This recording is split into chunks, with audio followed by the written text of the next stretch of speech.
सुप्रिया श्रीनिधि जी, प्रधानमंत्री मनमोहन सिंह का बयान याद आ रहा है सितंबर 2012 का, और उन्होंने कहा था डीजल के दाम बढ़ाने के पक्ष में तर्क देते हुए, रसोई गैस सिलेंडर पर सब्सिडी खत्म करते हुए या सीमित करते हुए उन्होंने कहा था पैसे पेड़ पर नहीं उगते।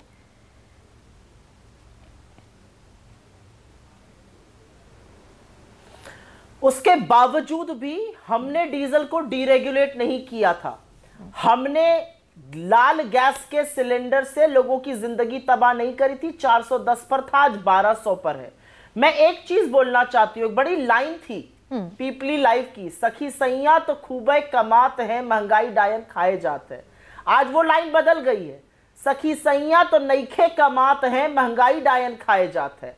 आप इधर उधर की बात मत करिए। टमाटर, प्याज, लहसुन, हो सकता है वित्त मंत्री कल को खड़ी होकर कह दें, जैसे प्याज लहसुन पे कहा था कि जी मैं तो टमाटर भी नहीं खाती, तो मुझे टमाटर से कोई परवाह नहीं है। आप बात करिए मूल विषय की, महंगाई क्यों बढ़ी हुई है। सब्जियों में महंगाई है, आटे में महंगाई है, दही में महंगाई है, दूध में महंगाई है, जीएसटी बच्चों की पढ़ाई पर लगा दिया, पेंसिल पर लगा दिया, किताब पर लगा दिया, सब कुछ भूल जाइए। एक साल के अंदर कच्चे तेल में 35% गिरावट आई है उसके दाम में। क्या पेट्रोल और डीजल के दाम इस देश में कम हुए हैं उस मुकाबले? डीरेगुलेटेड कमोडिटी है, हो जाने चाहिए थे कम। एक साल में ऑयल कंपनीज का मुनाफा 3 गुना बढ़ के 1 लाख करोड़ हो गया।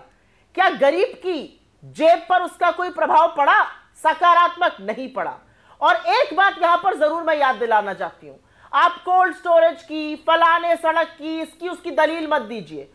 50% इस देश की सबसे गरीब आबादी 64% जीएसटी देती है। आप उसका पेट काटकर, उसकी कमर तोड़कर जीएसटी वसूल कर रहे हैं, जब आप दही और आटे, पढ़ाई और दवाइयों और अस्पताल की बेड पर जीएसटी लगाते हैं। तो यहां पर आकर प्लीज थेथराई कोई ना करे।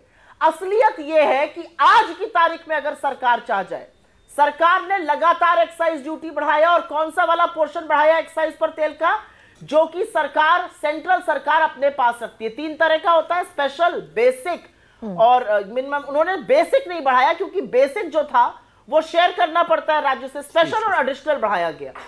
सारा मुनाफाखोरी 30 लाख करोड़ का मुनाफा बनाया सरकार ने सिर्फ तेल के एक्साइज और तेल के टैक्सेस से। लेकिन लोगों को फायदा क्या हो रहा है ये मैं जानना चाहती हूं।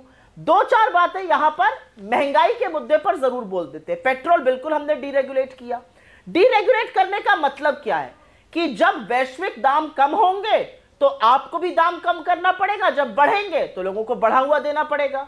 आपने बढ़ते हुए तेल पर तो खूब लूटा लोगों को, जब तेल कम हुआ तो आपने लोगों को राहत क्यों नहीं दी? ये वादा खिलाफी क्यों करी? मुनाफाखोरी क्यों करी? जेब पर डाका क्यों डाला?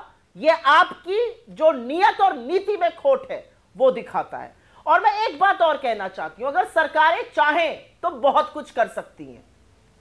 क्या महंगाई राजस्थान में नहीं है? राजस्थान में 500 रुपए में सिलेंडर दिया जा रहा है। क्या महंगाई कर्नाटक में नहीं है? महिलाओं की बस सेवा फ्री करी, उनको 2 से 2,500 की सेविंग हो रही है। क्या छत्तीसगढ़ में ओल्ड पेंशन स्कीम देकर हमने लोगों के हाथ में ज्यादा पैसा नहीं दिया? सुप्रिया वो कह सकते हैं, सुप्रिया बीच में रोक रहा हूं आपको, इस तरह के सुकेश बोल रहा हूं, बीच में रोकता हूं। वो भी कह सकते हैं कि 80 करोड़ से ज्यादा लोगों को 5 किलो अनाज वो भी दे रहे हैं। मैं इसी बात पर आ रही थी।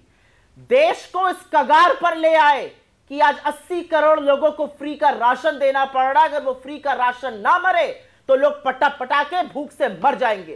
देश को मेरे इस कगार पर ले आए हैं। और असलियत यह है, ये मैं आपको साधुवाद करती हूं गरिमा जी और न्यूज 24 को, कि आप महंगाई पर डिस्कशन कर रही हैं। आप टमाटर 250 रुपए पर जो बिक रहा है, गैस का सिलेंडर जो 1200 पे बिक रहा है, उस पर डिस्कशन कर रही हैं। क्योंकि पूरे दिन इस हर चैनल पर डिस्कशन होता है, हिंदू मुसलमान डिस्कशन होता है, किसने किसको मार डाला, मोनू मानेसर पर शोज किए जाते हैं। यह इस देश की दिक्कत है। दिक्कत यह है कि जिस सत्ता पक्ष को कटघरे में खड़ा कर कर सवाल पूछने हैं, सवाल विपक्ष से पूछे जाते हैं। दिखाया सीमा हैदर को जाता है, दिखाया मोनू मानेसर को जाता है। यह दिक्कत है। सवाल बेरोजगारी का है, सवाल महंगाई का है, सवाल उन लोगों का है जिन्होंने सेंट्रल यूनिवर्सिटीज छोड़ दी क्योंकि फीस नहीं दे पा रहे हैं, आय कमानी पड़ रही है घर वालों के लिए। यह असलियत है इस देश। ठीक है सुप्रिया जी, मैं आ रही हूं आपके पास। विजय